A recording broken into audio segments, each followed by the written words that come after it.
नमस्कार मंडळी, मी अंकिता. स्वागत आहे तुमचं माझं यूट्यूब चॅनल माइल्स आणि मॅपवर.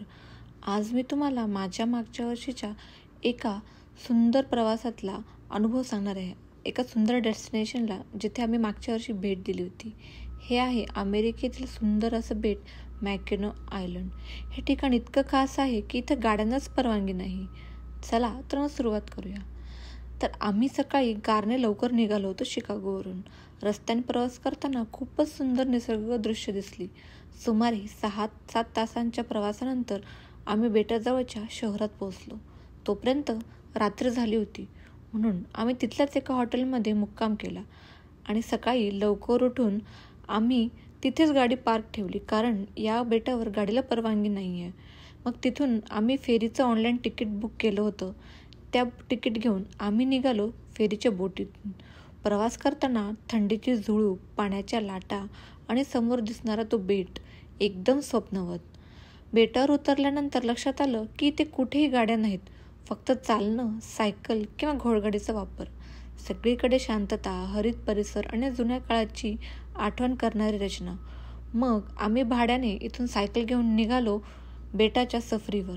सगळ्यात पहिले आम्ही पाहिलं आर्च रॉक. हे बेटावरचे एक प्रसिद्ध नैसर्गिक खडक आहे. त्याच्यानंतर फोर्ट मॅकिना म्हणजे जुना लष्करी किल्ला. बटरफ्लाय हाऊस, रंगीबिरंगी फुलपाखरांचं घर होतं ते. किनारपट्टी म्हणजे चालण्यासाठी सगळ्यात सुंदर मार्ग. जवळजवळ 8 मैलांचं सायकलिंग करताना भरपूर थांबे घेतले आणि फोटोही काढले. घोडागाडीचा अनुभव फारच खास होता. जणू जुन्या काळात गेल्यासारखं वाटलं. मॅकिनो बेटाचा इतिहास खूप समृद्ध आहे. पूर्वी इथे नेटिव्ह अमेरिकन जमाती राहत होत्या, ज्या या बेटाला पवित्र मानत असत. नंतर फ्रेंच आणि ब्रिटिश लोकांनी इथे व्यापार आणि लष्कर तळ उभारले. 1780च्या सुमारास ब्रिटिशांनी फोर्ट मॅकिनो उभारला, जो अजूनही जतन केलेला आहे. हे बेट अमेरिकन रिव्हॉल्युशन आणि 1812च्या युद्धासाठी महत्त्वाचं ठिकाण होतं. आजही इथल्या इमारती, संग्रहालय, जुनी लष्करी बंदोबस्त पाहताना तो ऐतिहासिक काळ डोळ्यांसमोर उभा राहतो. आणि मॅकॅनिक बेटावरचा सगळ्यात प्रसिद्ध खाण्याचा पदार्थ म्हणजे फज, एक प्रकारचा गोड चॉकलेटचा प्रकार.